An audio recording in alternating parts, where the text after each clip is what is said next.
Hi guys, welcome to part 2 of my mega Halloween prop making expedition. Basically in part 1 of this series I made a skeleton from scratch using 2 1-meter lengths of pipe lagging. It was incredible fun to do, so if you missed that video I'll put a link up here and I'll put it in the description box as well, so watch that first. In this video it's step 1 of turning that skeleton into a prop, and primarily in this video I'm going to show you how I corpse that, and probably as well I will show you the beginnings of how I moulded a head for this prop as well. So I hope you enjoy watching this, and don't forget to stay subscribed so that you don't miss part 3 where we turn it into the final prop. Let's get started. Okay, it's time to start corpsing. I did off camera actually add an extra half rib at the bottom, and I think that makes a world of difference. It looks really good. So I'm going to finish this off with liquid latex and stuff, but before I do that I'm going to use these polyurethane dust sheets and a heat gun, and that will basically just hopefully not melt the plaster, the pipe lagging. So I'm going to be really cautious with the amount of heat that I use initially. So this was like £2 from Screwfix for these 2 massive dust sheets, so I've probably got enough to last me a lifetime here. So I'm going to cut some of this off. I'm going to put it on the back with masking tape rather than glue, mostly because the hot glue kind of melts the pipe lagging and I don't think this will bite very well. So I'm going to cut some of this so that it wraps around the different bits of the skeleton, and then just hit it with the heat gun so it kind of essentially shrink wraps. That will kind of give like the illusion of a layer of skin essentially. So turn this guy over.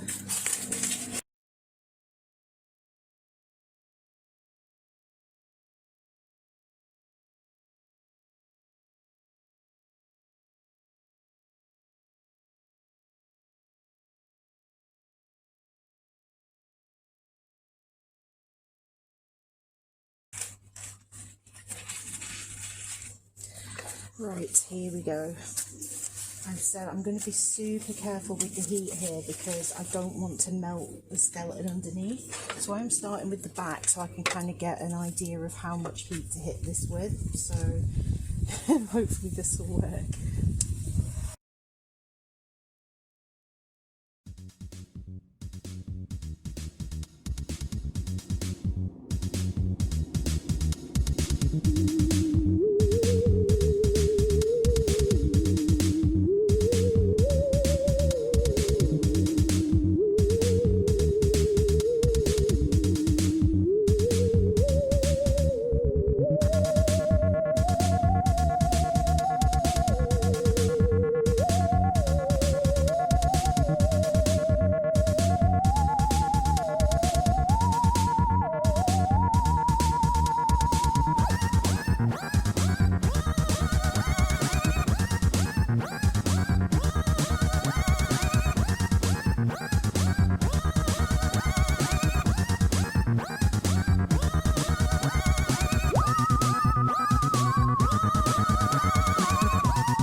the corpsing done. So he's kind of now got skin.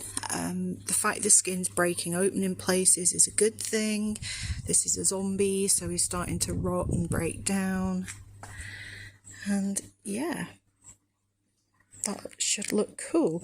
So the next step, I'm going to be using liquid latex and tissue and cotton wool and stuff. So anywhere that I want to build up more, I can easily do that.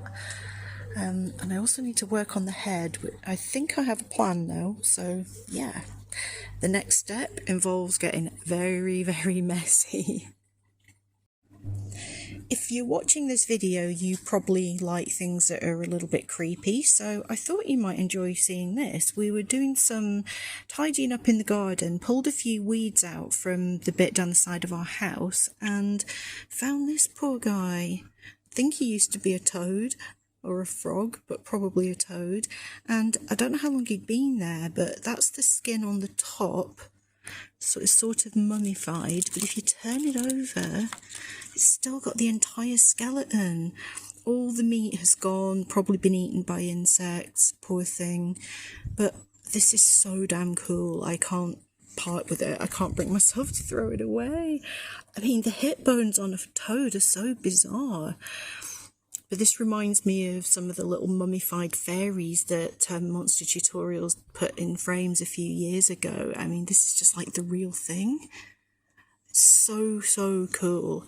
I'm obviously very sad for the poor guy because he didn't make it, but I love this. I love this so much.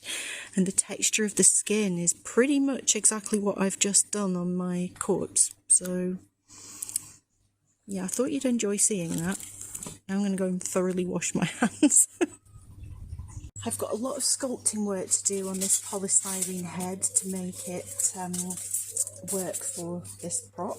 It's one of these cheap polystyrene heads I've had for years, and it's not actually big enough to be full human size, and I also want to sculpt the face. Now, I thought that I still had half a tub of latex, but most of it has actually started to cure in the bottle, so I've managed to poke around and get a little bit out, so I don't want to use that for moulding and sculpting something so important as the face. But the body, it doesn't matter if things are bitty and ragged, because that's pretty much the vibe that we're going for. So I've got various materials here. I've got cotton wool, some synthetic fibre filling, and some tissue paper, and I'm going to basically use a sponge, and hopefully this latex is okay because it's very mottled. I suspect it's not the best, but if it kind of dries a bit bitty, that's kind of okay, because so that's what we're going for. It's got lumps in it, which are not ideal, but I'm just going to dab this on and then stick some material over the top. So just see how this sticks and make sure that it is actually okay. Tear the tissue up so that it doesn't have the ends too smooth. You can kind of cover those up, but it does look a bit better if they're not so uniform and square shaped.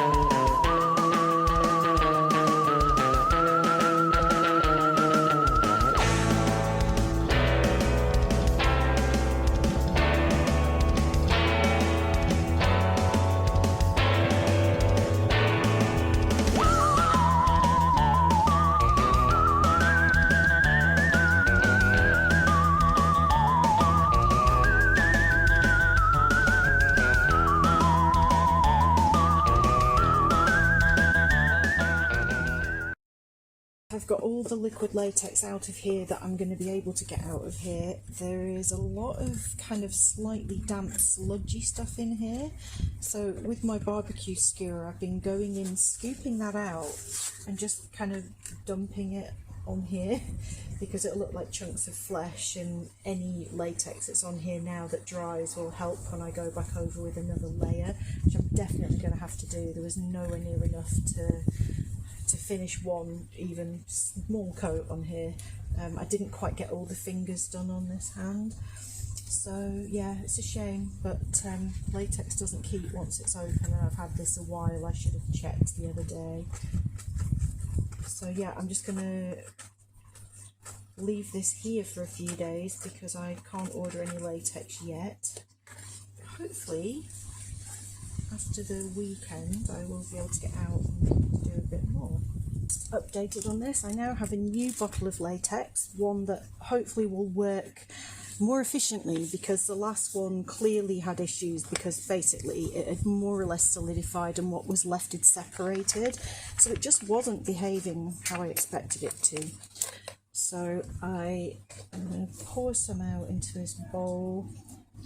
I would like to cover this in tissue, but the tissue I was using was so friable that it kind of wouldn't stick properly. It kept kind of breaking apart and was a real nightmare, and I don't know whether that was a feature of the rubbish latex quality or something else. So if I use kitchen roll, the texture will show through, because I've done that with spell books, and it looks great if you're doing an imitation leather spine on something, but on a corpse I don't think having a textured pattern will work. So I'm going to just kind of do these collarbones just using latex, using a little makeup sponge to apply it, and I've unrolled some cotton wool balls, and I'm going to try to smother all of this stuff that didn't get fully smothered in latex last time.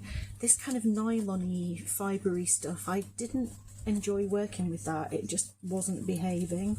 Cotton, I think, is a little bit more predictable, so that's what I'm going to do. I've unrolled some cotton balls here. I'm going to lay these over the collarbones to begin with, and then I'll go over and just smother them.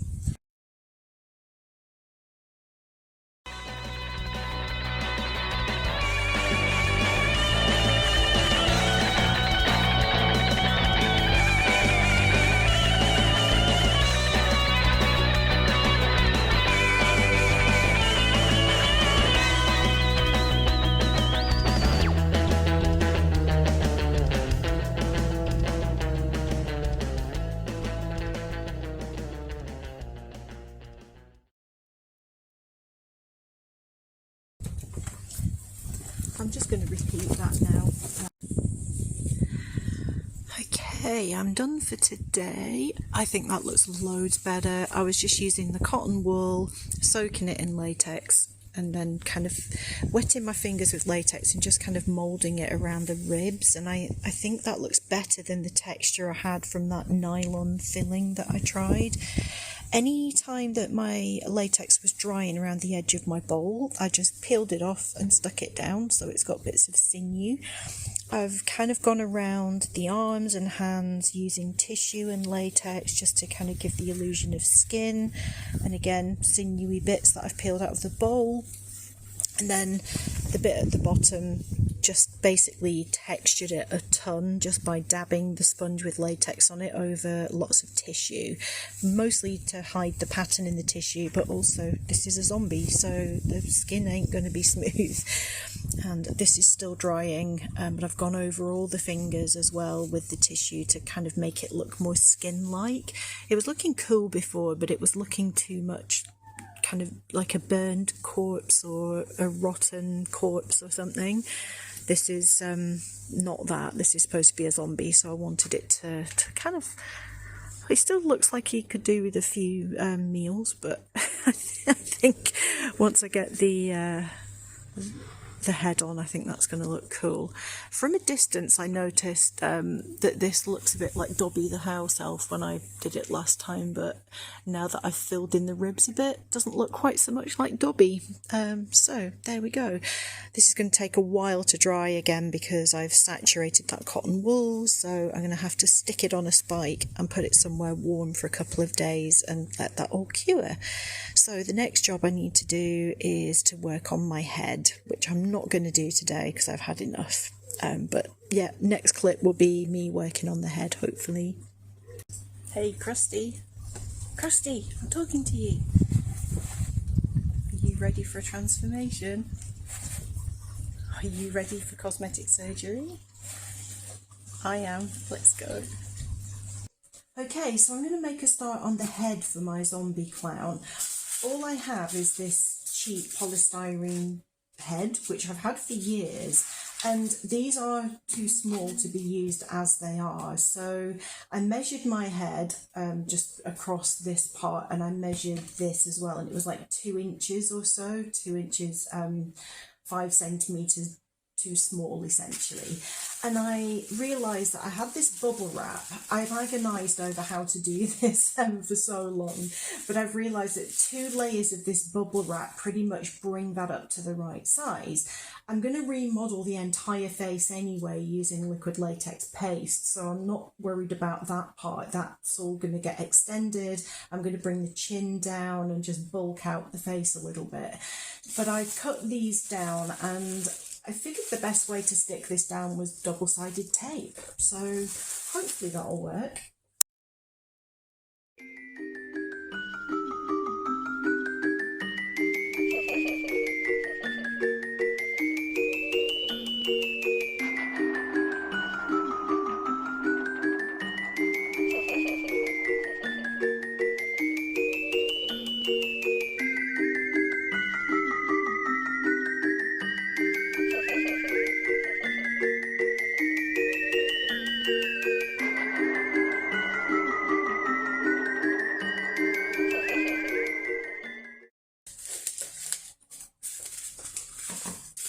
So do the same thing with this other piece of bubble wrap, glue that over, tuck the flaps round, trim them off, and then the back of the head will then hopefully be the size that I need it to be.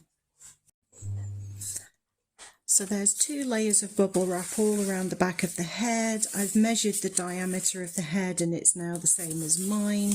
Obviously the face is wrong at the minute, but I'm going to remodel all of that anyway. So yeah, that actually worked really well. I've put a bit of sellotape on the outside where there are any edges sticking up.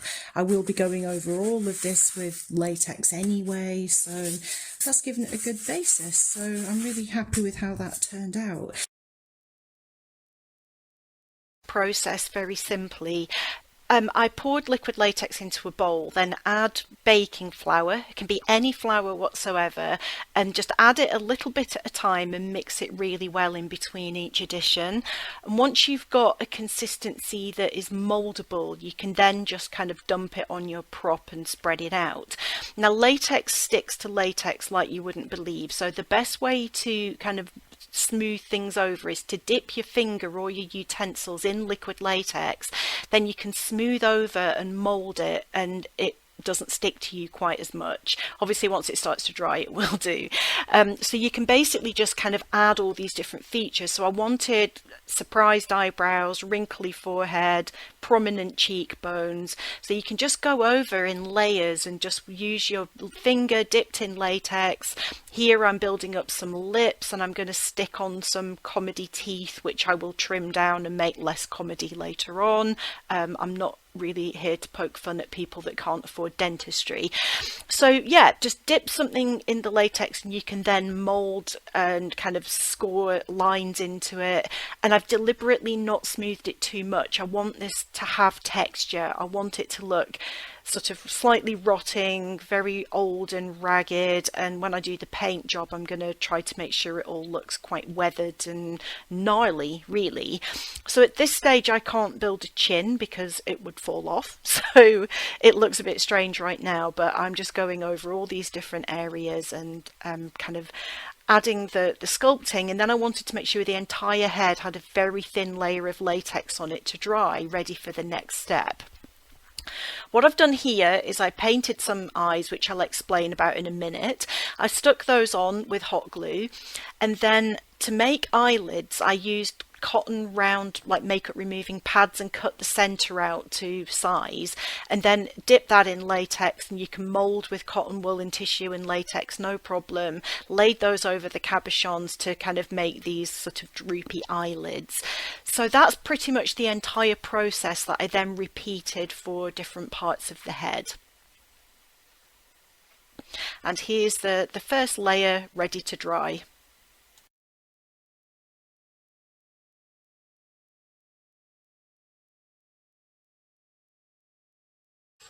So it's the morning after I did the first lot of sculpting on this, and obviously it dries a funny colour when you do this thing with flour and liquid latex, but once you paint it you won't even notice that.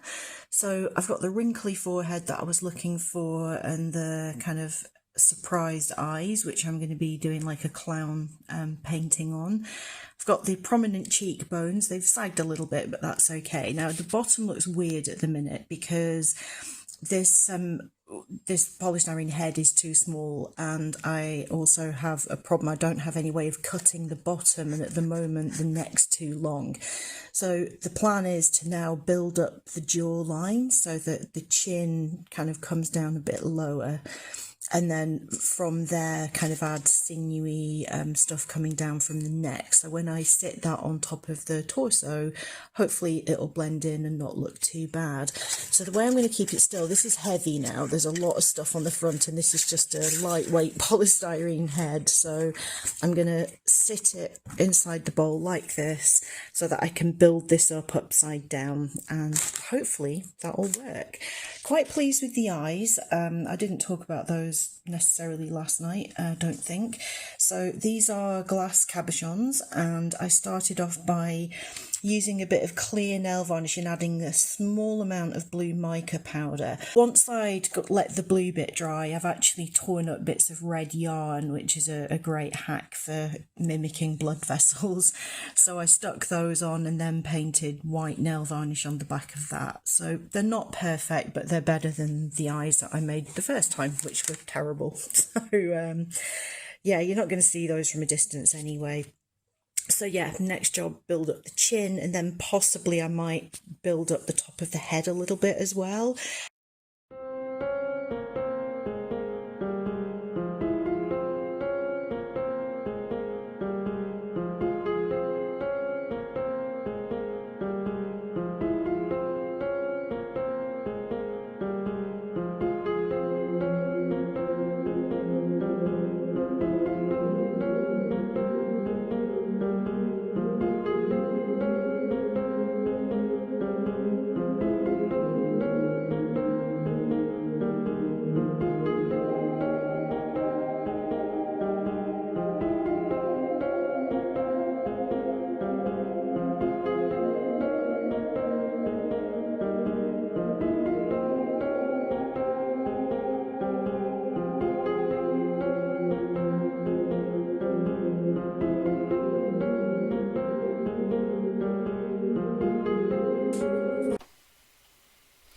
So what I'm doing here is just mixing up a little bit more liquid latex, and then I'm going to build up the top of the head a little bit. I just want it very slightly domed. I don't want it to be kind of a crazy humped egg head or anything like that. But I just want a very slight kind of mound on the top. The hair is actually going to go all the way around the sides, and he's going to be bold on top. So the plan here is just to add a little bit of a hump on the top and then smooth it down with wet latex on my fingers, the way that you've seen me do with all the other steps.